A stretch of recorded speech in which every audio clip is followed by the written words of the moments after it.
What was the scariest moment you've had on vacation? Lost my baby brother at Seaside Boardwalk. My family went crazy for about an hour.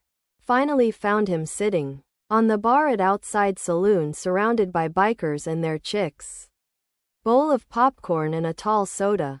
They were all facing the boardwalk. 8 walking people go by waiting to see if he recognized anyone looking for HITN. Went vacationing in Mexico with my family when I was 9. Lost my parents in a marketplace in Cancun and tried to tell a guy the first was trying to find my family. He told me he'd find me a new one. Moments before my father arrived. Riding a travel bus along a narrow cliffside road in the Cordillera Central mountain range in the Philippines. Not me. But in high school my friend was on vacation with his family in Costa Rica. He went out surfing pretty far before he noticed someone even farther out waving to him for help. As he got closer, he realized the guy had kids with him. The man asked my friend to bring his kids to shore and then come back to help her. My friend got the kids in safely, but by the time he got back to the man, he had drowned from exhaustion. My friend had to paddle this guy's body back to shore where his family was waiting. My friend was never really the same. Almost died last year. Halfway through vacation I started having pain in my groin, after taking my morning dump. Thought it was just something I ate. Several bloody poops and pain like I've never had before. Later I'm in the at 12:30 a.m. being told they thought I was septic and I had a 104.5 fever. After taking pain meds stronger than morphine, apparently I passed out for like 30 minutes and they thought I was gonna have a seizure and die according to several doctors. Turns out I had several infections from unchecked leukemia. Weird thing is we were vacationing in Outer Banks, NC when I got my cancer diagnosis. Back when I was a kid, my dad was diagnosed with cancer after vacationing there. Safe to say my family is avoiding it like the plague. From now on. Was 13 on vacation ovaries with my mom. We woke up at 6 a.m. due to jet lag. And the morning was beautiful. So we decided to go for a swim. We are used to a very calm sea. Technically, a bay. So we didn't think it was a big deal to swim when there are no lifeguards. As a result, we got caught in a rip current without knowing what it was. My mom was a very weak swimmer. So she told me to swim to the shore and call for help. But the shore was empty. So I knew she just wanted me to leave her and save myself. So I grabbed her by the hand and swam as hard as I could. Luckily, we were close to the shore, and my desperate sprint got us to the place where we could stand. We went back and felt insanely sleepy. So we went to sleep and woke up 10 hours later. When we looked out of the hotel window, we noticed the red flags on the beach and no one was swimming. Woman next door to me in a hotel was murdered. I heard her screaming, "Get out of here," a lot. Called the cops first and then the front help desk to tell them the situation. Cops show up and start questioning me, asking if I knew her, was in the room, or if I saw anyone else. I didn't know her, never left my room except to answer the door for the police, and never saw anyone else. Turns out she was running from her ex-boyfriend as he was a known abuser and he finally tracked her down. I didn't learn any of this until I saw a news article about the hotel about a week later. Fucking crazy. On an overnight bus from Delhi to Dharamshala. I am female and was 26 at the time.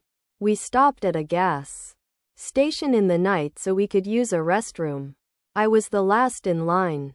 And when I came out, the bus was taking off and headed back onto the highway. I sprinted after it screaming, "No," over and over at the top of my lungs. Someone must have heard or seen me and the bus stopped. I truly do not know what I would have done had I really been left behind. My mom and cousin, her nephew, traveled abroad. He had a severe allergic reaction to a pill he took and suffocated, died. My morn had to perform CPR on him, go to the hospital after getting exhausted, then arrange to have him flown back to America for burial. I shared this on here recently because it happened recently. Was snorkeling with my wife and son. My wife was actually free swimming, so she went ahead of us, while my son and I took our time gently paddling over to the main snorkeling area. So she was probably about 50 yards away. Everyone else in the area was probably about 30 yards away. So I'm swimming and suddenly I feel something start pushing me down into the water. I recover and realize my son, who is 17 and bigger than I am, is holding onto me. He took water into his snorkel and started panicking. So he grabbed onto me. Well, I'm trying to tread water and hold up another full-grown man and figure out how I'm supposed to get somewhere safe where we can stand or get to shore, and I can't manage two people. I start dipping in and out of the water because my arms and legs start getting tired and I'm treading for my son's life. If I'm not trying to hold him up, I can just dead man's float until I can catch my breath. Finally, I get the other snorkelers' attention and call for help, and a group of them come over. Someone with a paddleboard gets my son, and then I float and paddle as much as I can while a dude who's there pulls me toward a boat. By the time I got on the little boat, I just about passed out from exhaustion. I legit thought both my son and I were goners. The crazy thing is we're both good swimmers. If he wasn't panicking, he could have just swam to shore, which wasn't that far away, or just blew the water from his snorkel and continued swimming.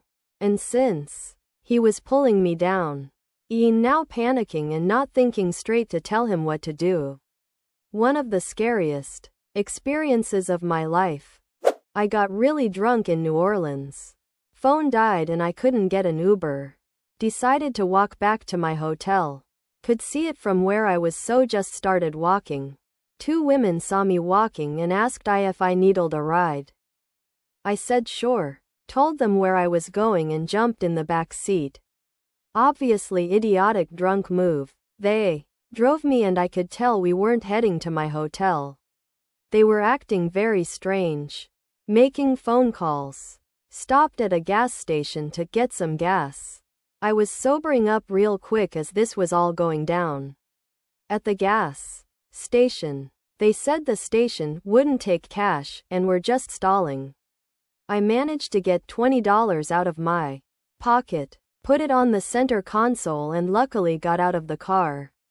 Ran inside the gas station and waited there for 15 minutes. After a while I took off running toward my hotel and made it there safely. I only ever told one person about this and I wonder all the time what they had planned for me. In 1995 I was in Europe for the summer. The last week was for travel. And I was by myself. A 21-year-old female. As a broke college student, I took advantage of as many freebies as possible. And with my Eurorail pass, I got a free cruise on Lake Geneva. It ended up being much longer than I thought it would be. And it was a really hot day. Because of this, I switched from being on the sunny deck to going inside several times. After I had made the switch a few times, I noticed that a couple was mirroring my movements. But they weren't sitting together. I thought I was being paranoid, so I started moving even more frequently. But the couple followed my every move, assuming they just wanted to take advantage of a young git alone, maybe to get my passport or plane ticket. I decided that I would just let them disembark first. At the end, we were the only 3 people on the boat. At this point, I was actually starting to get scared. It was a Sunday, and all my parents knew was that they needed to pick me up at the airport on Friday. If something happened to me, there was no way to track my movements, and there would be a delay of nearly a week. Finally, I noticed that there was a police officer near the end of the ramp. I got off the boat and stood by HITN. The couple actually hung around for a bit but finally must have figured out that I wasn't going anywhere by myself. I still had about 6 hours until my train was going to leave and had planned to do a bit of sightseeing in the town we were in, but decided to play it safe and just stay in the train station where there were other people around. I have no clue what they wanted, but I still have no doubt that they were up to something.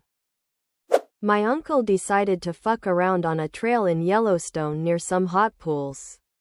He was walking backwards on the trail and fucking fell off right onto the crust near the hot pools. By sheer luck, he didn't fall through. It was horrifying. I thought we were witnessing a man die. First day of my first international trip, traveling alone. Went to a pub in London. Had a few pints. Walked out the door to go back to my hotel and was attacked by a young man with a razor blade. He cut open my face down to the bone and then slashed me on the temple. Spent the next 3 days in the hospital bandaged up like the Invisible Man, not knowing what my face looked like underneath. When I finally left the hospital, I had to borrow clothes, including underwear since mine had all gotten saturated with blood. Was backpacking on Catalina Island with a girls group. Set up camp for the night. Then huddled in a tent while a herd of buffalo stampeded right to our spot. Ran around the tent. Then settled for the night. Just about pooped my pants.